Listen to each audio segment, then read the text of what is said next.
आगे चालू करें बच्चों। देखो वो हो गया अपने bad debts, provision for bad debts. अब आगे सुनो, आगे कुछ खर्चे वही सेक्शन 36 से रिलेटेड है। नेक्स्ट खर्चा वो है इंश्योरेंस। अब मेरी बात सुनो प्लीज। अगला खर्चा जो किसी भी बिजनेसमैन के लिए जरूरी होता है कि अगर वो जो भी बिजनेसमैन है अगर उसको अपना बिजनेस रन करना है तो एक खर्चा करना पड़ता है जिसका नाम है इंश्योरेंस।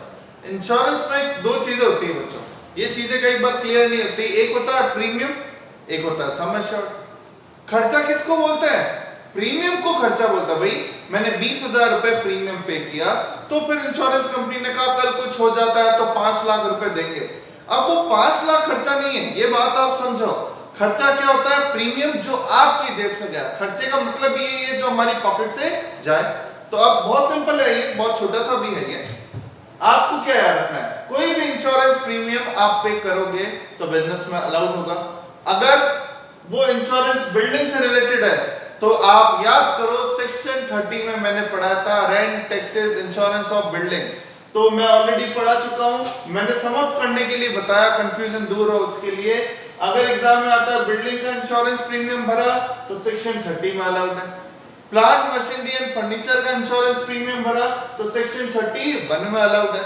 समझ में आ रहा है? यह अपन पढ़ चुके हैं। लेकिन एक अभी आप देख भी रहे होंगे कि कई फैक्ट्रीज वगैरह में रोज आग लग जाती है। ठीक है, लग जाती है, लगा देते हैं, वो एक अलग मैटर है, लेकिन लग जाती है। अब वो आग लग जाती है तो वो अपन कहते हैं तो इसने जान करके लगा।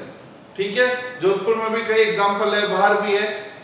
अब वो जो आग लग गई वो वजह क्या है? अगर उसने जानबूझ के लगाई मान लेते हैं तो वजह क्या बिल्डिंग चुभ रही थी उसे? क्या मशीनें चुभ रही थी? नहीं। एक्चुअल में जैसे अपन ये हैंडीक्राफ्ट वगैरह में बहुत सुनते हैं, ड्यूरिंग कोरोना ये बहुत सुनने में आ रहा है कि भाई हैंडीक्राफ्ट वाले की ये हो गया, एक्सीडेंट हो गया, फायर लग गया, ये लग गया। ऐसा क्यों हो रहा है बच्चों? वहां पर स्टॉक पड़ा। कहने का मतलब ये सब समझाने के लिए मैं बता रहा हूं कि इंश्योरेंस सबसे इंपॉर्टेंट किसके लिए होता है? स्टॉक के लिए। स्टॉक मतलब जो सामान आप जिसमें डील करते हो उससे बचाने के लिए आप लोग फिर प्लांट मशीनरी का भी इंश्योरेंस कराते हो, बिल्डिंग का भी कराते हो। तो बिल्डिंग और प्लांट एंड मशीनरी का तो इंश्योरेंस प्रीमियम का सेक्शन बन गया, स्टॉक का बना ही नहीं जिसमें आप रेगुलरली डील करते हो। ज्वेलर के लिए ज्वेलरी का इंश्योरेंस कराना सबसे इंपॉर्टेंट है। ज्वेलरी सारी चोरी होगी, बिल्डिंग को कौन उठा के ले जाएगा? तो गवर्नमेंट ने कहा नहीं, स्टॉक के लिए सेक्शन बनाओ। तो अगर एग्जाम में आता है इंश्योरेंस प्रीमियम भरा स्टॉक का तो सेक्शन 36 उसका इंश्योरेंस प्रीमियम अलाउड करेगा। बहुत सिंपल सी बात है। नेक्स्ट, चौथे इंपॉर्टेंट बात इंसान ना किसी भी कंपनी के लिए या बिजनेसमैन के लिए चौथी इंपॉर्टेंट चीज क्या होती है? उसके एम्प्लॉइज। उसकी एम्प्लॉइज की सेहत का भी ध्यान रखना है। फैक्ट्री में इतने सारे वर्कर्स होते हैं, काम करते करते एक्सीडेंट होता है, तबीयत खराब होती है, तो उनकी भी इंश्योरेंस करानी जरूरी है। गवर्नमेंट खुद कहती है करवाओ, तो गवर्नमेंट कह रहा है, तो फिर गवर्नमेंट ने कहा अगर आप एम्प्लॉइज की हेल्थ इंश्योरेंस कराओगे तो कौन से सेक्शन में अलाउड है? 36। तो इसका मतलब सेक्शन 36 दो जगह आपको सपोर्ट कर रहा है, स्टॉक का इंश्योरेंस कराओ या एम्प्लॉइज की हेल्थ का। लेकिन अगर एग्जाम में आता है उसने खुद की लाइफ इंश्योरेंस करा दी, खुद का हेल्थ इंश्योरेंस कराया, तो वो बिजनेस से रिलेटेड नहीं है, वो पर्सनल एक्सपेंडिचर है। और पर्सनल एक्सपेंडिचर की सेक्शन 32-37 में कोई जगह नहीं है। तो केवल आप इंश्योरेंस प्रीमियम भर के अलाउड डिसअलाउड मत खेलना। देखना इंश्योरेंस किसका हुआ, खुद का इंश्योरेंस हुआ तो फिर नॉट अलाउड। नॉट अलाउड मतलब डेबिट में नहीं आएगा, लेकिन डेबिट में कर दिया तो P&L में प्रॉफिट कम हो गया तो क्या करेंगे? ऐड। समझ में आया? तो ये कौन सा खर्चा हो गया? इंश्योरेंस। नेक्स्ट खर्चे पे चलते हैं, छोटा सा ही था ये तो। नेक्स्ट है इंटरेस्ट ऑन बोरोड कैपिटल। अब समझना, ये मैं आपको बता भी चुका हूं। कहां पढ़ चुके? ये पढ़ चुके अपन सेक्शन 32 डेप्रिसिएशन में। जब मैं आपको सेक्शन 32 डेप्रिसिएशन पढ़ा रहा था, मैंने आपको बोला था मशीन्स के अंदर before put to use, after put to use. याद आ रहा है? मैंने कहा था अगर किसी एसेट खरीदने के लिए लोन लोगे तो उस केस के अंदर उस लोन के दो टुकड़े होंगे, एसेट यूज करने से पहले का खर्चा और बाद का। पहले के खर्चे को मैंने नीचे एरो करके लिखा था कैपिटल, कॉस्ट में क्या हो जाता है? ऐड। और बाद के खर्चे को अप टू 31 मार्च उसको क्या मानते थे? रेवेन्यू। चेक करना, उसमें आपने नोटबुक में भी लिखा होगा। और रेवेन्यू को P&L में क्या करते थे? डेबिट। लेकिन उस वक्त मैंने सेक्शन का नाम नहीं लिया था कि कौन से सेक्शन की वजह से P&L में डेबिट हो रहा है। वो सेक्शन अब आपके सामने है। ये सेक्शन है interest on borrowed capital, section 36।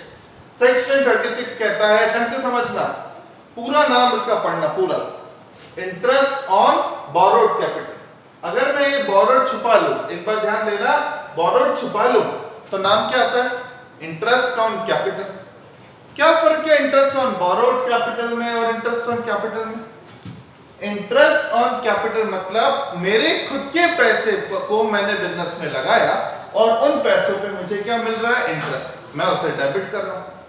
और इंटरेस्ट ऑन बोरोड मतलब मैंने किसी एक्स पर्सन से, एक्स पर्सन कौन? कोई भी, उससे उधार लिया, उसके उधार पे इंटरेस्ट चुका रहा हूं, तो वो है इंटरेस्ट ऑन बोरोड कैपिटल।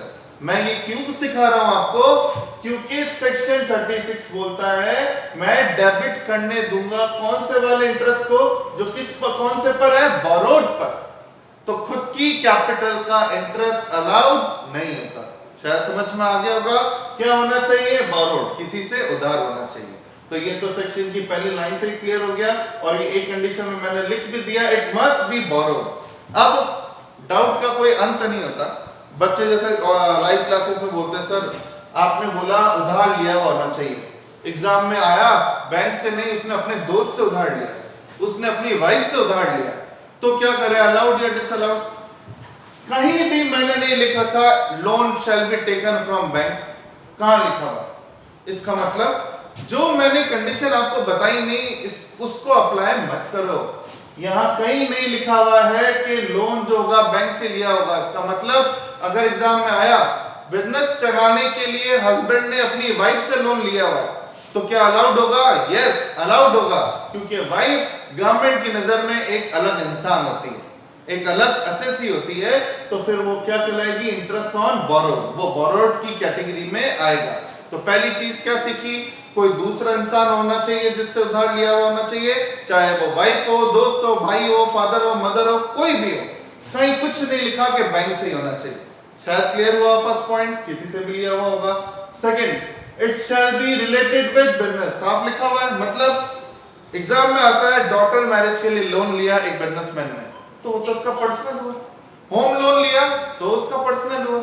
अगर मेरी कोचिंग इंस्टीट्यूट में कुछ सामान लाना है उसके लिए मैंने लोन लिया, तो वो बिजनेस से रिलेटेड है। तो ये कोई भारी कंडीशन नहीं है। ध्यान रखना कि वो जो लोन होगा वो उसके बिजनेस में काम आए, ना कि उसकी पर्सनल लाइफ में। तो सेकंड कंडीशन क्लियर। तीन कंडीशन होगी, उधार होना चाहिए, किसी से भी हो, बिजनेस से रिलेटेड हो। तीसरी, रेवेन्यू इन नेचर, क्योंकि अगर कैपिटल इन नेचर हुई तो वो तो अपन ने सेक्शन 32 में पढ़ा है, कैपिटल एक्सपेंडिचर मान के एसेट की कॉस्ट में क्या हो जाएगी? ऐड। तो कैपिटल नेचर के लिए तो सेक्शन बना हुआ है, ये किसके लिए है? Revenue nature. और रेवेन्यू नेचर मतलब after put to use, asset काम में लेने के बाद अब जो भी इंटरेस्ट आप पे लगेगा वो सारा रेवेन्यू ही कहलाएगा। और चौथी कंडीशन, चौथी उल्टी पॉजिटिव कंडीशन है। एग्जाम में आता है वाइफ से लोन लिया लेकिन अभी तक इंटरेस्ट की एक भी पाई नहीं चुकाई। सेक्शन 36 कहता है, मैंने कहा ही कब कि पेड होना चाहिए। इंटरेस्ट अलाउड ऑन कौन सा बेसिस है? ड्यू। ड्यू मतलब 1% ड्यू। बहुत इंपॉर्टेंट पॉइंट बता रहा हूं मैं आपको। चाहे 1% इंटरेस्ट रेट क्यों ना हो, अगर वो ड्यू हो गया तो डेबिट कर सकते हो, पेड की जरूरत नहीं है।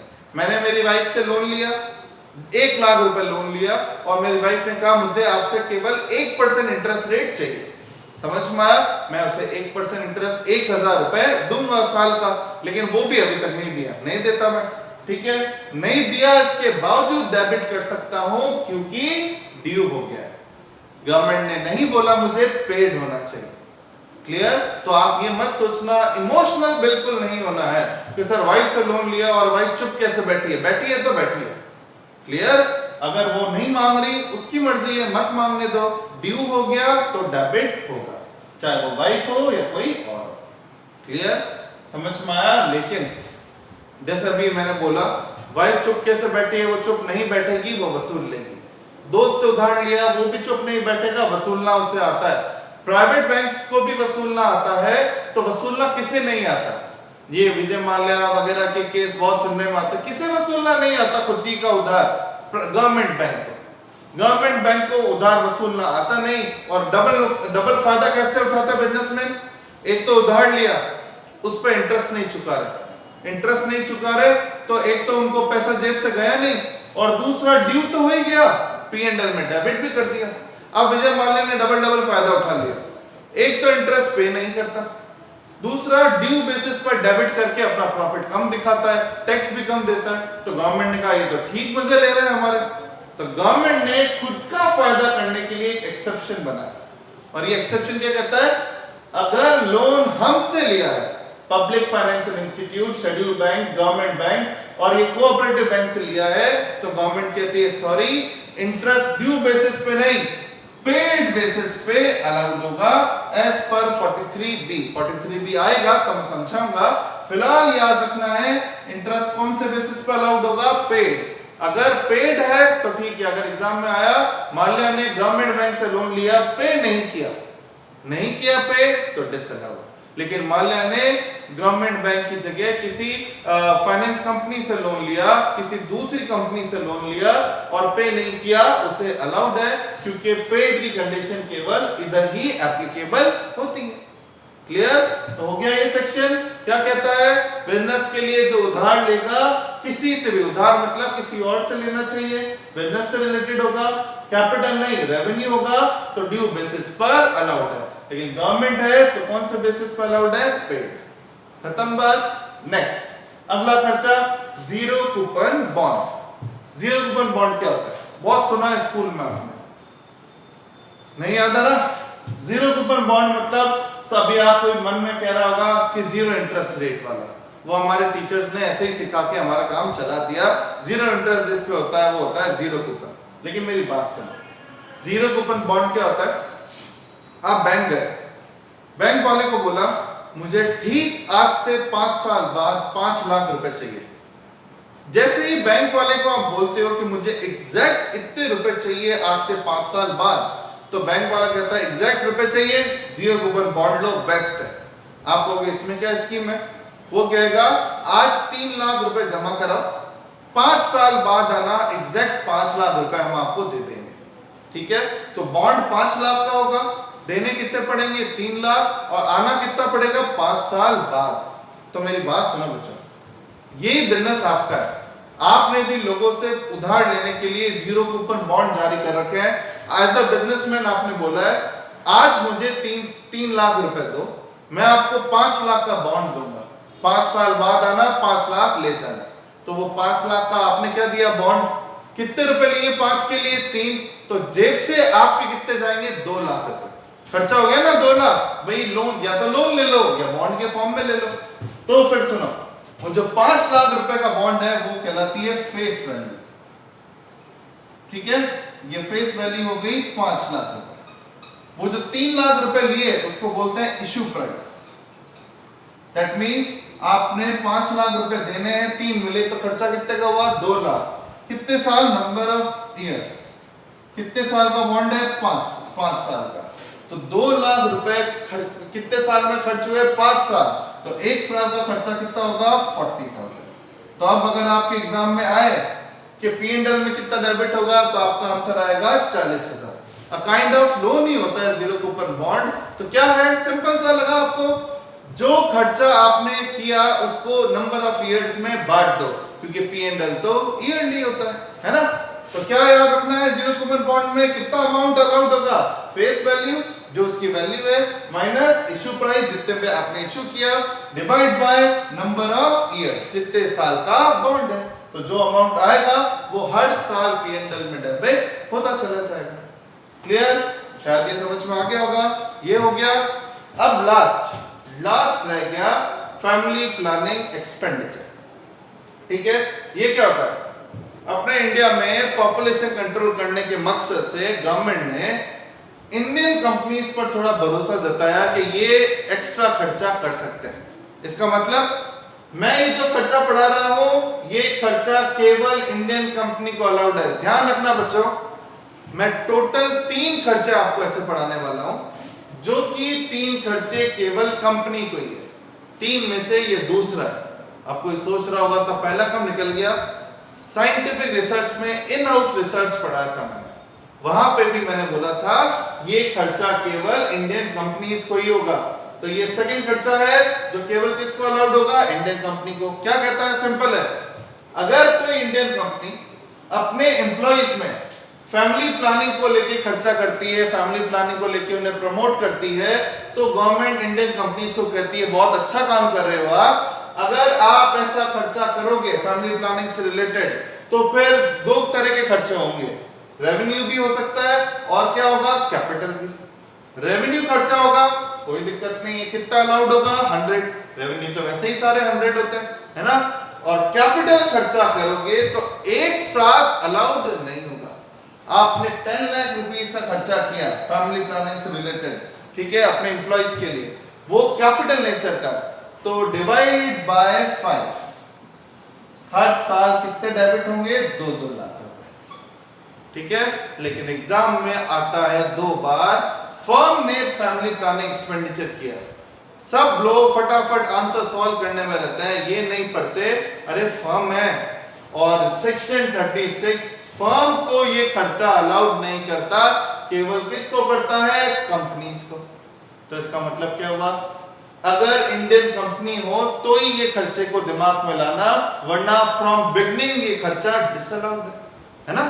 तो इंडियन कंपनी हो, फैमिली प्लानिंग का खर्चा है, रेवेन्यू है तो 100 और कैपिटल नेचर का है, एसेट वेसेट है तो डिवाइड बाय 5 करना है। क्लियर, ठीक है। तो ये कुछ खर्चे हुए, अभी सेक्शन 36 खत्म नहीं हुआ, इनके क्वेश्चंस करते हैं, फिर बच्चे के सेक्शंस अपन पढ़ते हैं। क्लियर, याद है, नोट करो, अब बाकी आगे बढ़ते हैं।